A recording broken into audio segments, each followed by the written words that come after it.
The well-being of people living in all types of communities depends on the use of sustained water and sanitation and the ability to practice safe hygiene or wash.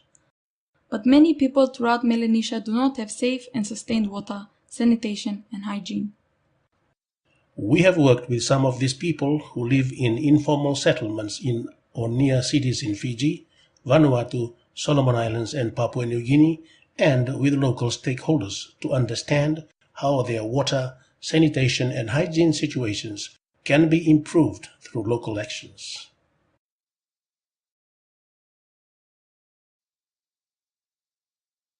Often in the past, we have assumed that simply having a wash service, for example, a toilet or a bar of soap, is enough to improve people's health. But it isn't. People need to do something with wash services to improve their well-being.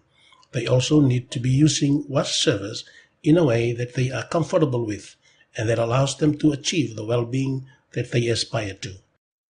Having access to water, sanitation, or hygiene products and services does not always mean people receive the well-being and health benefits. In one of the communities we worked, some houses don't have pipe water and must walk for an hour or more each day to collect water. Other houses have access to communal tap stand. But although residents of this part of the community have access to water and they use it, women indicated that they feel undignified and exposed when they use it for bathing because they don't have privacy. And the men have a similar issue because culturally they could not use the tap stand to bathe while the women are still there, meaning they often waited until midnight to wash themselves. In the same community, other houses have connections to mains water at their plot. They have access to water and they use it.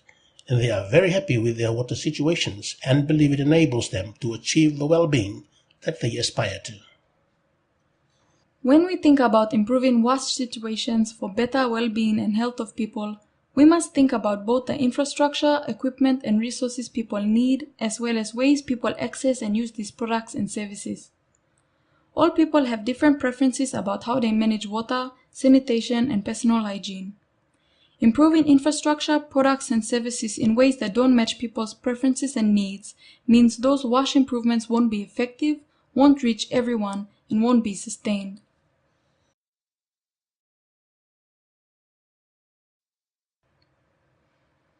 In Melanesian communities, as in all communities across the world, the way people access water, sanitation, and hygiene products involves a range of marketing exchanges. Wash marketing exchanges are simply the process by which people obtain water, sanitation, or hygiene products, sometimes in exchange for something else of value. If we want to support improved wash for informal settlements or any community, we should build on the wash marketing exchanges that already exist in these communities. By strengthening and improving the existing local marketing exchange systems, it is more likely the wash improvements will be sustained and accessible by all people. Across the world, there are 4 different types of wash marketing exchanges. All 4 of them exist in the informal settlements across Melanesia.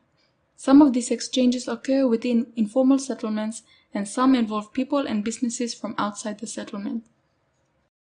Market-based exchanges involve a buyer and a seller who exchange goods and services for money.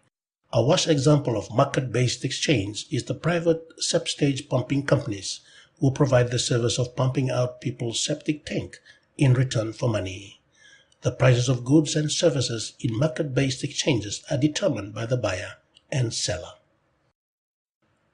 Non-market-based exchanges occur when a supplier donates products or services without the return of money or other things of value.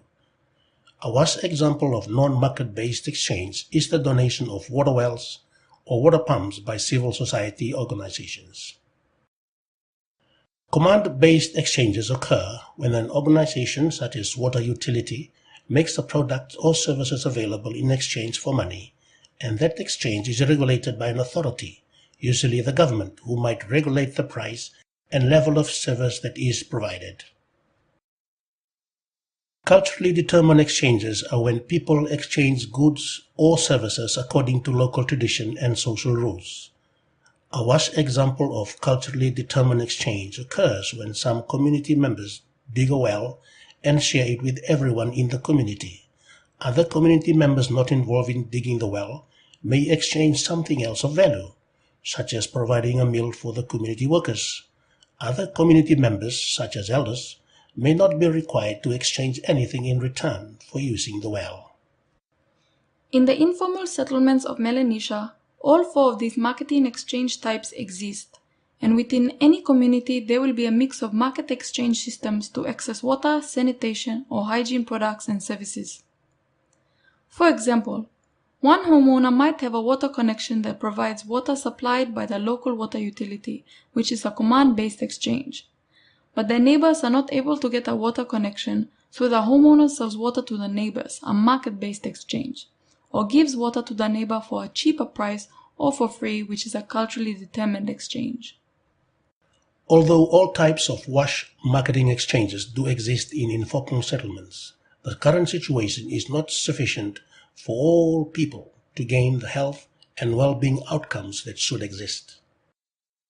We have talked already about the importance of building on the strengths of local marketing exchange system, and so it is clear that working with informal settlements to improve WASH is critical, but other actors are also critical.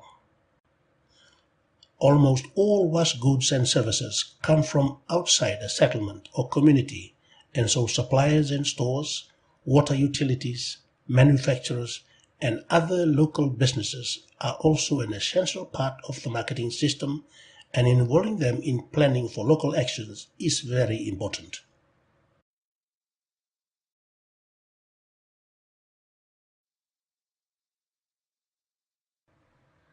The purpose of this research project was to provide guidance on how local WASH marketing systems can be fostered and strengthened. To build an understanding of how local WASH marketing systems work and the roles and different WASH actors, we use participatory action research. Using this approach, our researchers work together with the communities, businesses, and enabling actors to define a WASH problem, design a solution, and implement change. We worked with all stakeholders to understand how people in the settlements currently meet their WASH needs and describe the community's aspirations for WASH and well-being. From there, the research team, communities, and enabling actors work together to plan actions and achieve some of the WASH and well-being priorities.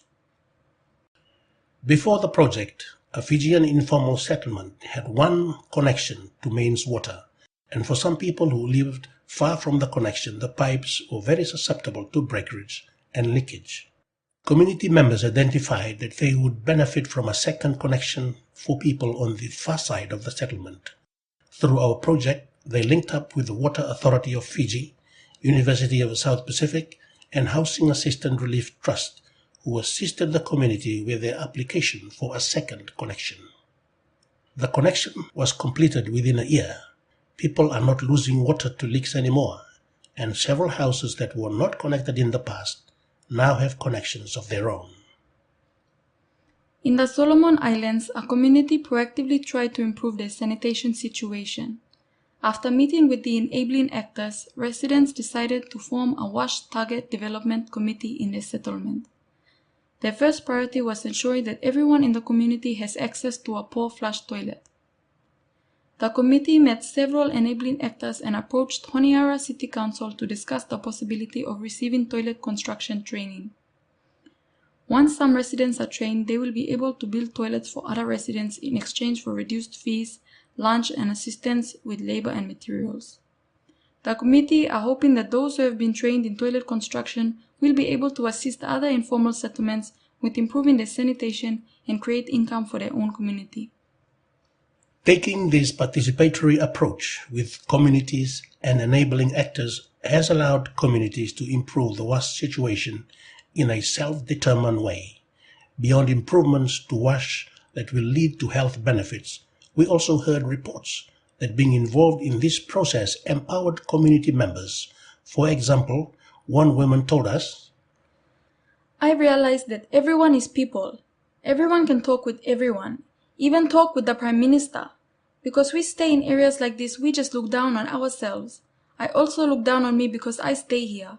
But once you came in, I start to realize that we can be going up to the Parliament, to the Prime Minister, and tell them about this." We also heard reports that the opinion of women and youth with regards to wash are now more valued in some settlements. Collective action from informal settlers supported by enabling actors and local businesses can lead to improved wash, health, and well-being.